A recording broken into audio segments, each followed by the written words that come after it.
तो फिर पूरे विश्व में कोई टेंशन युक्त होना ही नहीं चाहिए, क्योंकि सब मौज में लगे।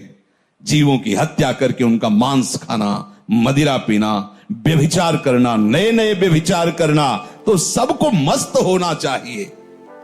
अगर हमको ये दिखाई दे कि तुम्हारी बात सत्य है तो हम सुने, सब टेंशन में है।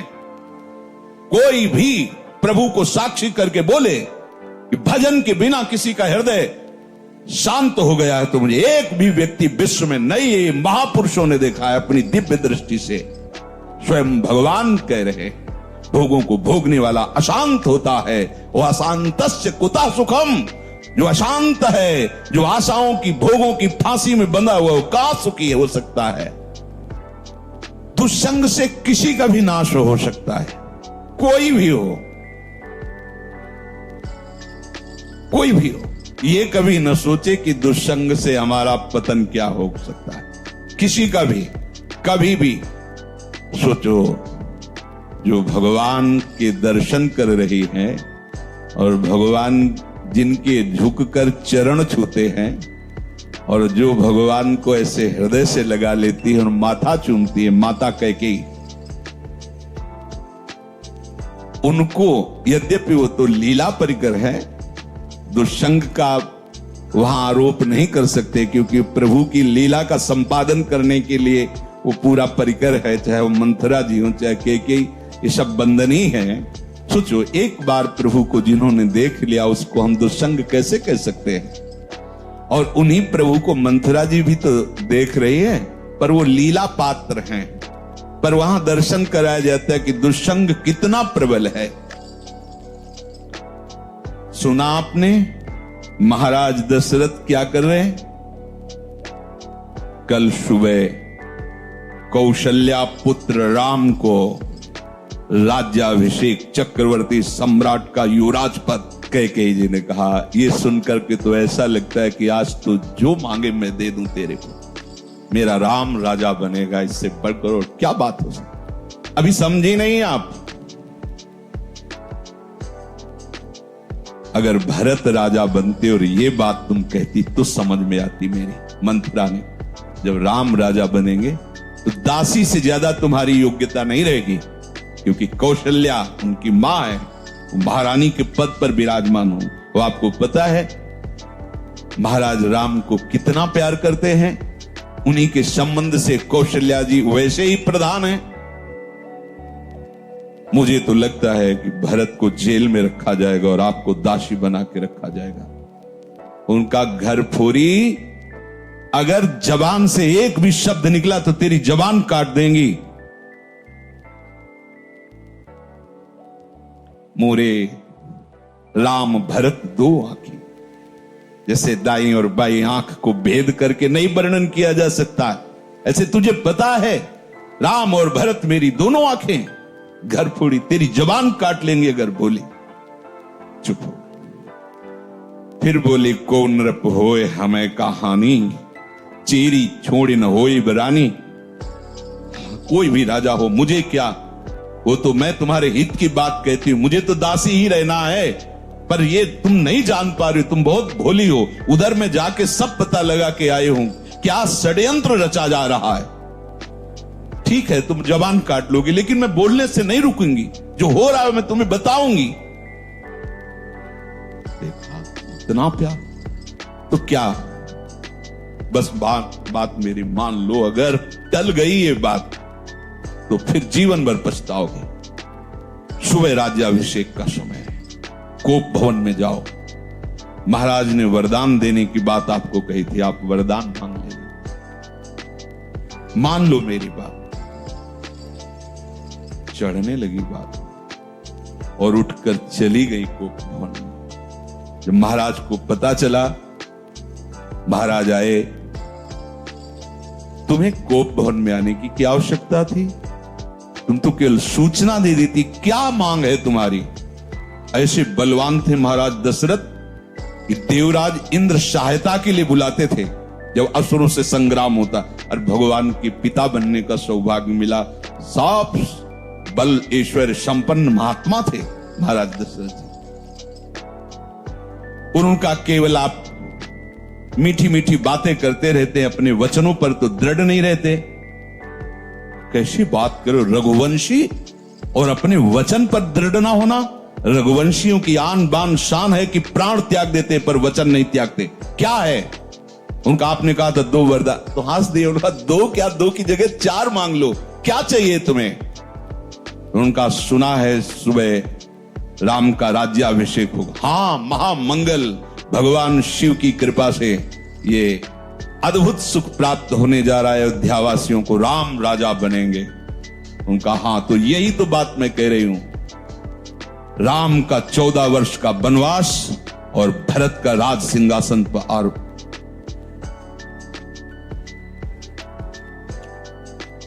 महाराज सोच भी नहीं सकते थे, ऐसी अवाक रहे, ये क्या? बस यही तो हम कह रहे हैं ना, मीठी मीठी केवल बातें करते हो। दशरथ जी ने कैकेयी जी के चरणों में हाथ रखा, वर्णन आया है, और कहा मेरे प्राण मांग लो तो देने में मैं हिचकूंगा नहीं, लेकिन राम को वनवास ऐसा मत करो। सुबह होते ही मैं भरत को बुला करके राजगद्दी दूंगा, आप कहोगी तो मैं राम और कौशल्या के साथ एकदम एकांत हो जाऊंगा, पर मेरे राम को वनवास। बस हम यही तो कह रहे थे कि मीठी मीठी केवल बातें। आप एक तरह से मूर्छित हो गए महाराज। क्या हुआ देखो, कितना आनंद मंगल होने वाला था, कैसा कुशंग ने स्वयं कैकेयी जी को भी वैधव्य सहना पड़ा। और जो नेत्रों का परम लाभ है, 14 वर्ष तक उस लाभ से वंचित रहे प्रभु से। दुष्संग हरि गुरु से ऐसे क्षण में अलग कर सकता है। बहुत जैसे सत्संग में सामर्थ्य है कि लौ मात्र का सत्संग स्वर्ग और भोग मोक्ष आदि का त्यागी बना सकता है, तो ऐसे कुसंग भी कम नहीं है। अगर वो सही कुसंग मिल जाए तो परम पद से भी भ्रष्ट करने का वो मार्ग रच सकता है। इसलिए कह रहे कि दुस्संगः सर्वथैव त्याज्यः। किसे हम समझे कि दुस्संग होने जा रहा है, तो शास्त्र कहता है यद्य शद्भिः पथि पुनः शिष्णोदर कृतोद्यमैः आस्थितो रमते जंतुस् तमो विशति पूर्ववत् सत्यम शौचम दया मौनम बुद्धि स्त्रीर्हीर्यशः क्षमा समो दमो भगश्चेति यत्संगाद्याति संशयम तेष्वशान्तेषु मूढ़ेषु खंडितात्म स्वसाधुषु संगम न कुर्यात् छोच्चेषु योषित क्रीड़ा मृगेषु च। जो केवल रसेंद्री के स्वाद में और जनेंद्री के भोग में है, उसका कभी भी संग नहीं करना चाहिए। शिष्णोदर कृत्योद्यमई, जिसका सारा का सारा उद्यम केवल 2 इंद्रियों के पोषण में है, अच्छा अच्छा खाने को मिले और भोगने को मिले, सबसे बड़ा कुसंग। ये भगवद वाणी। यद सदभी पथि पुनः, सतमार्ग में चल दिया है पर पुनः वो भ्रष्ट हो जाएगा। यद्य सदभी पथि पुनः शिष्णोदर कृतोद्यमई, जो केवल अच्छा अच्छा खाने को मिले और भोग भोगने को मिले जनेंद्री से, इतना ही उद्यम है। प्राय देख लो, इतना ही उद्यम है। खूब कमाओ और खाओ और भोगो, बस इतना ही जीवन है लोगों की। बच्चापन से लेकर और मृत्यु तक केवल इतनी ही चेष्टा है, खूब भोग संग्रह करो और उनको भोगो और मर के दुर्गति प्राप्त करो। शिष्णोदर कृतोद्यमई, जिनका उद्यम, जिनका प्रयास केवल 2 इंद्रियों के पोषण में है, ये खाया जाए, ये खाया जाए, ये पिया जाए, ऐसे भोग किया जाए, ये घोर कुसंग है भगवत प्राप्ति के मार्ग में। जो भगवत मार्ग में आगे बढ़ना चाहता है, संगम त्यजेत मिथुन व्रतिनाम मुमुक्षुः सर्वात्मनान विसृजेत बहिरिंद्रियाणि एकश्चरण रहश्चित्तमनंत से युंजीत तद वृत्ति सुसाधुश्चेत प्रसंग। महाराज शौभरी जी अपना अनुभव करके कहते हैं कि यदि भगवत प्राप्ति करनी है तो ऐ मुमुक्षु, कभी मैथुन धर्म से युक्त प्राणियों का संग न करना, क्योंकि मछली के मैथुन को देख करके इनका मार्ग रुक गया और अपने मार्ग से भ्रष्ट हो गए। 50 ब्याह मानधाता की राजकुमारियों से किया। तब संगम त्यजेत मिथुन व्रतिनाम मुमुक्षु, जिसका ये व्रत बन गया है कि मैं जीवन मुक्त होकर भगवान के चरणों की आराधना करूंगा, उसको कभी मैथुन धर्म से युक्त प्राणियों का संग नहीं करना चाहिए। स्पष्ट आदेश है, संगम त्यजेत मिथुन व्रतिनाम मुमुक्षु सर्वात्मनान विसजेत बहिरिंद्रियाणि, अपनी इंद्रियों को बहिर्मुख मत होने दो, अंदर ही अंदर भगवत चिंतन परायण रहो। शिष्णोदर कृत्योद्यम ही जो हैं उनसे दूर रहो, जिनका उद्यम केवल रसेंद्रिय और जनेन्द्रिय के पुष्ट करने में है, ऐसे कुसंग का त्याग करो। जो नीच पुरुषों का संग कर लेता है, बड़ा रंग चढ़ता है। अजामिल सात्विक भाव वाला है, उत्तम कुल से है और अपने धर्म का आचरण करने वाला है, और आज भी वो यज्ञ के लिए ही समिधा लेने जा रहा है, लेकिन वहां वन में एक वैश्या के साथ एक धनी शूद्र बड़ी ही मलिनता पूर्वक आचरण करता दिखाई दिया। बस उस हाव भाव और उस चेष्टा को देख करके ये धर्म का त्याग करके और उसी वैश्या में ऐसे आसक्त हुए, केवल भगवान नारायण नाम के प्रभाव से बच गए, नहीं तो ऐसी दुर्गति होती। यम के दूत तो आए ही थे लेने, पुत्र के बहाने से नारायण निकल गया, बात बन गई। एक दृश्य ने अजामिल को धर्म से युक्त निष्ठा वाले को परास्त करके घोर निंदनीय विषयों में फंसा दिया। एक दृश्य ने मछली की मैथुन क्रीड़ा ने महाराज शौभरी को फंसा दिया। ऐसा न समझे कि आप के ऊपर कुसंग का प्रभाव नहीं पड़ेगा। हम देखते हैं एक चेष्टा ने वेश मंत्र मर्यादा सबका त्याग करवा दिया। कुसंग बहुत जोरदार है। अगर सत्संग जोरदार है तो कुसंग भी जोरदार है। अगर देवताओं में दैवी शक्ति है तो आसुरों में राक्षसी शक्ति है। खदेड़ देते, कभी कभी स्वर्ग से खदेड़ देते देवताओं को, भगवान आकर रक्षा करते हैं। ऐसे ही खदेड़ देता है दुस्संग कभी कभी सत्संगियों को, दौड़ा देता, भगा देता है। बहुत बड़ा बल है। ये दुष्ट जन ऐसी प्रेरणा देते हैं। इनके संग से ध्यान दीजिए, सत्यम शौचम दया मौनम बुद्धि श्री धीर यशा क्षमा समो दमो भगश्चेति यत् संगात्याति संक्षयम। जहां इन दुष्ट पुरुषों का संग मिला, सत्य गया, सत्य मार्ग छूट जाएगा। ऐसा है बहुत। जैसे सत्संग की महिमा है, ऐसे दुस्संग की महिमा है। महाप्रभु चैतन्य देव भगवान के साक्षात स्वरूप हैं, प्रेमावतार हैं, और कृष्णदास नाम का सेवक, महाप्रभु ने उसको ही संग चलने के लिए कृपा करके अनुमति दी थी तीर्थ यात्रा में। और जब कुसंगियों का संग मिला तो इसने महाप्रभु को छोड़ दिया। महाप्रभु ने अपने तेज बल से उसकी रक्षा की, भगवत तेज बल से, नहीं तो वो उनके पक्ष में हो गया था और वो महाप्रभु के ऊपर भी प्रहार करने तक के लिए उद्यत हो गए थे, और भगवत तेज से रक्षा की उसकी। तब समझ में आता है कि भगवान के पास से भी कुसंग घसीट सकता है। अगर कुसंगियों की बातें सुनी जाए, कुसंगियों की बात का अगर श्रवणेन्द्रिय के द्वारा हृदय में पहुंचने का अवसर मिल जाए, तो भगवान के पास से भी दूर कर सकता है। देख लो, महाप्रभु में और प्रभु में कोई अंतर नहीं, प्रभु से बढ़कर महाप्रभु है। प्रभु के होते हुए भी उनसे प्रेम नहीं हुआ, पर महाप्रभु के दर्शन मात्र से श्री कृष्ण प्रेम होना, ऐसा आचार्यों ने, महापुरुषों ने गाया है। पावत ही तिनको दरस उपजय भजन आनंद बिन ही श्रम छुट जाए सब जे माया के फंद गौड़ देश सब उद्धरु प्रगट कृष्ण चैतन्य तैसे ही नित्यानंद हो रस में भय अनंत। दर्शन क्या वो उच्छिष्ट पाता था, महाप्रभु के साथ चलता था, पर कुसंग कितना भारी।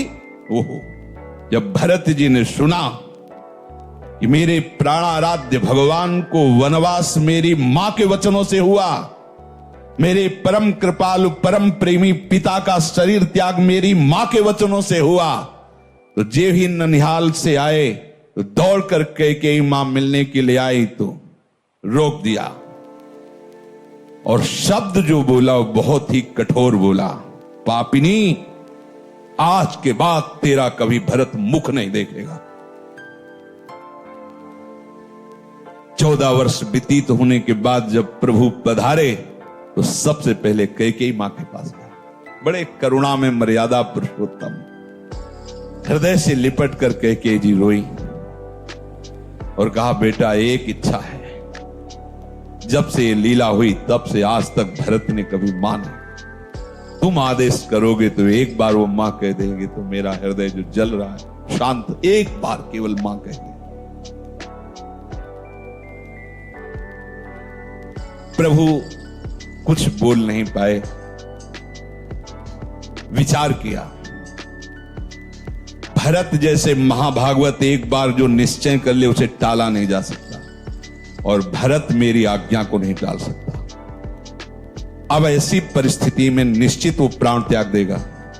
अगर हमने कहा कि कैकेयी जी को मां बोल दो तो मेरी आज्ञा उल्लंघन नहीं करेगा, और निश्चय इतना प्रबल है इसलिए दोनों बातों की रक्षा के लिए प्राण त्याग देगा। दूसरे भगवान ने कहा ही नहीं, जीवन में कभी मां नहीं कहा।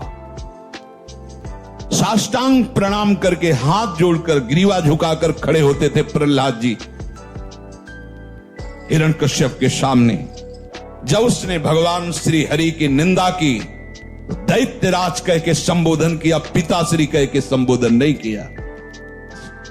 जाके प्रिय राम वैदे, कोई दुष्संग कहीं भी हो सकता है, बता रहे हैं, वृत्ति से हो सकता है, व्यक्ति से हो सकता है। तो प्रभु कह रहे हैं स्वयं, ये भगवान के वचन है कि बरु भल बास नरक करताता दुष्ट संग जनि देई विधाता। भले नरक का वास हो जाए तो अच्छा है, उससे पाप क्षीण होंगे, लेकिन दुष्ट का संग ठीक नहीं। दुष्ट का वास, दुष्ट का संग, दुष्ट से मित्रता, दुष्ट से संभाषण बिल्कुल ठीक नहीं। बरुभल बास नरक करता, भले नरक में हमें वास मिले लेकिन दुष्ट का संग ना मिले। दुष्ट संग से केवल दुराचारी मनुष्यों का ही संग नहीं समझना चाहिए। अपनी इंद्रियां, अपने मन की पेशगी भी दुष्ट संग है। ये जो हमारा मन भगवत भजन के विपरीत प्रेरणा कर रहा है, ये बहुत सुंदर है, ये अच्छा है, ऐसा देख लें, वो सुन लें, वो भोग लें, ये भी दुष्ट संग है। ये इंद्रियां दुष्ट हैं, ये मन दुष्ट है, जब तक ये संतुष्ट नहीं हो जाते। और इनके संतोष होने का एक ही कारण भजन, दूसरा नहीं। माता देहूती जी भगवान कपिल देव जी से कहती हैं, भगवान भोगों को भोगते हुए दुष्ट इंद्रियां कभी तृप्त नहीं हुई, आज भी जला रहे। जबकि महान योगेश्वर से संपन्न भगवान करदम जी ने ऐसी रचना रची थी, तो कपिल देव जी से कह रहे कि भगवान ये दुष्ट इंद्रियों के द्वारा ऐसे दिव्य भोगों को भोगने पर भी आज तक तृप्ति नहीं। ये दुष्ट शब्द उच्चारण किया इंद्रियों के लिए, ये मन बड़ा दुष्ट है। जब तक ये भगवदाकार नहीं हो जाता तब तक अपना मन, अपनी इंद्रियां, इनसे सावधान रहे। ये कुसंग है। हर बात मन की मानना, इंद्रियों की मानना, हर बात मन और इंद्रियों की अपनी मानना, ये बहुत घाटे का सौदा है। जब ये तुम्हें मन और इंद्रियां भोगों का चिंतन करा रहे, तुरंत काटिए। हमने आपको बताया सत्संग में कि नाम जोर से उच्चारण कीजिए तो संस्कार नहीं बनने देगा, उसकी चाल है। और जहां आप उसमें थोड़ा सा मिल गए तो ध्यायतो विषयान पुंसः संगस्ते सुपजायते।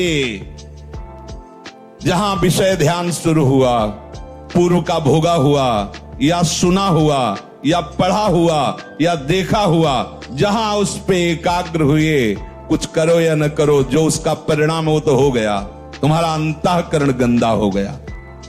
क्रिया तो बाद में होती, अंतःकरण पहले गंदा होता है।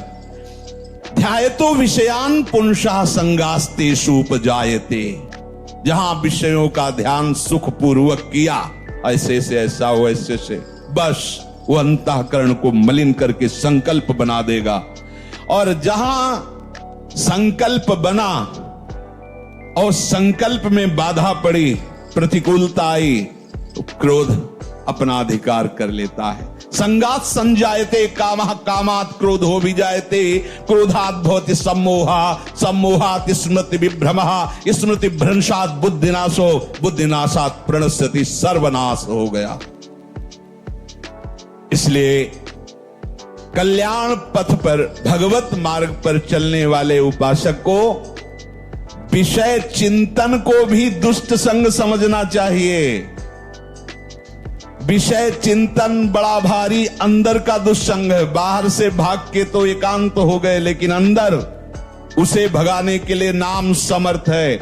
नाम न छूटे तो कोई भी दुष्संग तुम्हारे ऊपर प्रभाव नहीं डाल सकता, आएगा प्रभाव नहीं डाल सकता। कोई भी दुष्चिंतन अपना संस्कार स्थापित नहीं कर सकता। इसलिए निरंतर नाम जप करते हुए दुष्संग से बचना।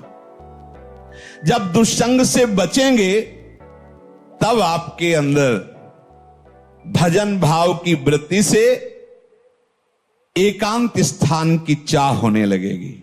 कोई मुझसे मिले ना, कोई बात ना करे, बस चुपचाप निरंतर नाम चल रहा है, वाणी चल रही है।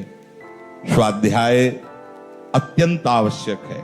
अगर आप थोड़ा भी हिंदी पढ़ लेते हो तो आपको स्वाध्याय जरूर करना चाहिए।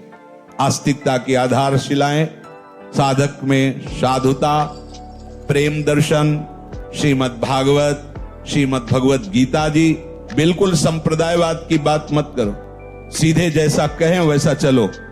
इन वाणियों के पढ़ने से तुम्हें समझ में आएगा कि परमार्थ किसे कहते हैं। ये बहुत ऊंची बात है, प्रेम की बातें प्रेम की ऊंची ऊंची करते हैं, और बस स्थिति कहां है अपने अपने हृदय की देख लो।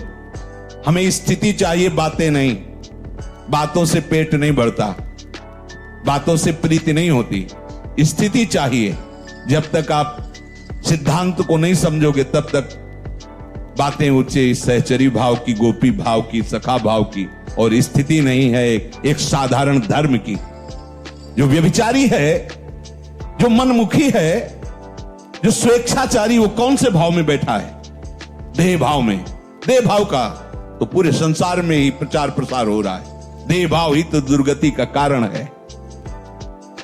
अब उसके उपासक के हृदय में जो दुस्संग से सर्वथा बच रहा है, भीतर और बाहर से, तो विविक्त स्थानम सेवते। जैसे आप यहां बैठे हो, आप एकांत में हो, एक के सिवा कोई चर्चा नहीं, एक के सिवा कोई गान नहीं, एक के सिवा कोई सेवा नहीं, एक के सिवा कोई वार्ता नहीं, उसे एकांत कहते हैं। एकांत का मतलब किसी कमरे में या गुफा में बैठ जाना नहीं। अगर वहां है और दुस्संग निवृत्ति का तुमने उपाय नहीं जाना तो वही दुस्संग हो जाएगा। अंदर से ही दुस्संग अकेला बैठे बैठे अपने आप को फंसा देगा। और इतनी सभा बैठी, इस समय सब कहां हो? केवल सत्य में हो। सत्य ही वो एक है, और उसी एक में स्थित रहना एकांत कहते हैं। एक के बाद और कोई स्मृति ना ना, उसे एकांत कहते हैं। और एक ही वो परमात्मा है। एको हम बहुश्यामा, वही बहुत रूपों में, यही जान जाना, संसार से मुक्त हो जाना है। तो यो विविक्त स्थानम सेवते, उसके हृदय में एकांत स्थान के सेवन का भाव आता है। एकांत स्थान से सीधे हम बहिर्मुख हैं तो बाहर बात चली जाती है, कहीं किसी नदी के किनारे, कहीं किसी जंगल में, कहीं किसी गुफा में नहीं। उसका अब एक प्रभु के सिवा और कोई चिंतन न हो, ऐसा भाव आता है। इसके लिए हमें दुष्संग से बचना है, पर दुष्संग से बचने के लिए सत्संग अनिवार्य है। अगर सत्संग नहीं तो दुष्संग की पहचान ही नहीं हो पाएगी, दुष्संग से बचाव की कला ही नहीं आएगी। तो कहते हैं यो लोक बंध मुन्मूलयति, जिसने लौकिक रिश्तों को बिल्कुल तोड़ दिया है। बहुत खतरनाक ये संबंध है, लौकिक संबंध। यो लोक बंध मुन्मूलयति। एक सन्यासी जी वाराणसी में हमें मिले थे। उनका परिवार एक गांव है कानपुर जिले में, वहां से है। बहुत पहले जैसे सुना जाता है कि परिवार वाले आए तो संत भाग गए, वो नहीं मिले, दूर रहे। क्या है, ज्ञानी हो, महात्मा हो, क्या मिलना चाहिए। पर यह बात जो महापुरुषों के जीवन से में समझ में आती है कि चाहे जितना हम दूर रहें उनसे, पर मायाकृत संबंध का ऐसा संस्कार बैठ जाता है कि ये हमारे भाई हैं, ये दिमाग में रहता है। भले वो शिष्य बन जाएं, पर गुरु भाव गौड़ होगा, मुख्य भाव होगा कि मेरा छोटा भाई या बड़ा भाई है, मेरे ताऊ हैं या काका हैं या चाचा है या जीजा, जो भी लौकिक संबंध। वो प्रायः में घाटों में मिलते थे, विश्वनाथ जी का प्रसाद दिया करते थे। स्वामी जी बहुत चिंतित दिखाई देते थे। दिन पूछा, स्वामी जी आपकी चिंता का कारण क्या है? उनका बहुत बड़ी गलती हो गई है, मैं उसी गलती से जल रहा हूं। तो क्या गलती हो गई आपसे? ऐसा क्या अपराध है जो आप सन्यासी दंडी महात्मा? तो उनका क्या है कि जब से हम सन्यासी बने 2500 वर्ष हो गए, तो छोटा भाई मिलने आया करता था, तो हमें कुछ न कुछ दक्षिणा मिलती थी, तो उसे एकत्रित किए थे। तो उस समय उन्होंने कहा 90,000 रुपया हमारे पास थे। उसने आके रो के कहा कि बेटी का ब्याह है और मुझे दे दीजिए, तो कुछ व्यवस्था करा दीजिए। तो हमें लगा कि कन्या का ब्याह, कोई बात, दे दिया। ब्याह हुआ, दूल्हा मर गया ब्याह के बाद ही। अब जब हम अपने बड़े जनों से बात की तो उनका तुम्हारे द्वारा ये कृत्य जो हुआ बहुत गलत हुआ। विरक्त का जो पैसा होता है वो जहर होता है, वो गृहस्थ का नाश करने वाला होता है। तुमने ऐसा कैसे कर दिया? ये तुम्हारे पैसे का प्रभाव है किसकी? बोले तब से मैं जल रहा हूं, अब इसका क्या उपाय हो सकता है? मेरे द्वारा बहुत बड़ी गलती हो गई। ये जो लोक संबंध है ये बड़ी ऊंचाई से घसीट लेता है।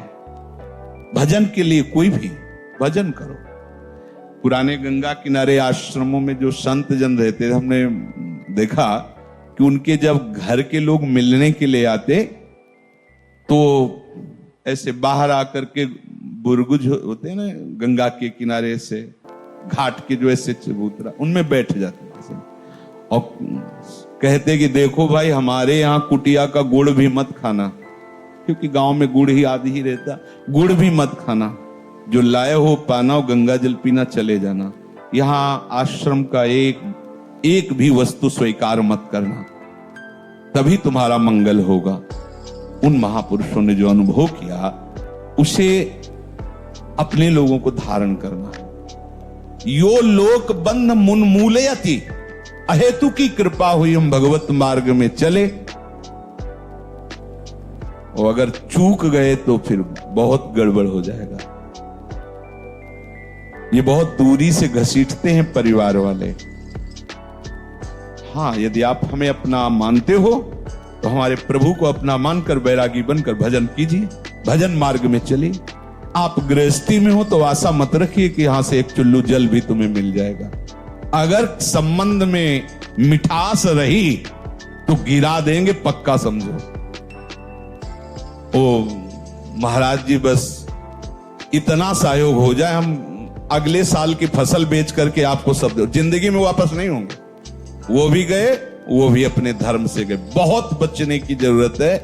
कहीं ना कहीं हमारे अंदर ये रहता है कि ये मेरे भाई हैं, कहीं ना कहीं रहता है हमारे पिता हैं, ये हमारी माता है। और जब वो अपनी गाथा गाएंगे आके, तो कहीं ना कहीं जो मोह का प्रभाव सत्संग से दबा था वो प्रकट हो जाएगा। और ये सब बराबर क्षमता रखते हैं, काम, क्रोध, लोभ, मोह, मद, मत्सर, कोई भी घसीट कर तुम्हें वहीं पहुंचा सकता है। इसीलिए यहां आदेश कर रहे हैं, यो लोक बंध उन्मूलित, जड़ से उखाड़ दो, संबंध ही नहीं। जैसे औरों को देखने से हमें उतना, प्रभु की बड़ी कृपा, वृंदावन धाम आए, राधा नाम जपो। अगर ये कि ये मेरे, और विशेष तो भगवत संबंधी होना चाहिए। नाते नेह राम के मनियत, सुहृद सुसेव्य जहां लो। अगर शरीर संबंध विशेष है तो अभी तुम शरीराभिमानी हो, विशेष तुम्हारे लिए वही हो गया। अगर भगवत भाव में हो तो भगवत भक्त विशेष होगा, ना कि शरीर संबंध विशेष होगा। ये अंदर देखने की बातें हैं, बाहर की नहीं। जो लौकिक समस्त बंधनों को जड़ से उखाड़ के फेंक देता है, इसमें लिखा है मुन्मूलयति, जड़ से उखाड़ फेंकना, कोई संबंध नहीं। ये शास्त्र हमें मुक्त करने के लिए कृपा करके वर्णन करता है। वही गुरु शासन कृपा करके होता है। आप ऐसे बात नहीं करोगे, आप ऐसे, अगर मिलना है तो आप हमसे पहले अनुमति लीजिए और कई मिनट मिलेंगे और यहां मिलिए, यही बात। इसका मतलब क्या है? तुम कोई बहुत बड़ी उनके लिए सुख वाली वस्तु थोड़ी हो कि तुम चले जाओगे तो उनका सुख चला जाएगा। नहीं, तुम्हारे सुख के लिए, तुम्हारे लिए विधान बना। नहीं, ऐसा नहीं। हां, वो अपनापन रखते हैं, देख ले तुम जीवित हो, स्वस्थ हो, भजन परायण हो, बस दूर रहो, तो तुम्हारा भी कल्याण हो जाएगा और उनका भी कल्याण हो जाएगा। और अगर मोह बनाए रखे तो न तुम्हारा कल्याण होगा न उनका कल्याण होगा। इसे यो लोक बंध उन्मूलयति, जड़ से उखाड़ फेंको इस संबंध को, आंतरिक भाव से। और एक दिव्य संबंध जो हमारा स्थायी है, सब मेरे मेरा प्रभु रमा हुआ है। हम उसी भगवत भाव से सबका पूजन करें। अगर भगवत भाव नहीं है, वो आप जानते हैं, और ये है कि ये मेरा शरीर संबंधी है, तो उदासीनता अत्यंत आवश्यक है। उदासीनता ही उसकी जड़ को नष्ट कर देगी, ना मैत्री ना शत्रुता। उदासीनता, जिसे हम जानते हैं, ऐसे भाव हम जानते हैं, पर हम जानते ही नहीं, ऐसे भाव से।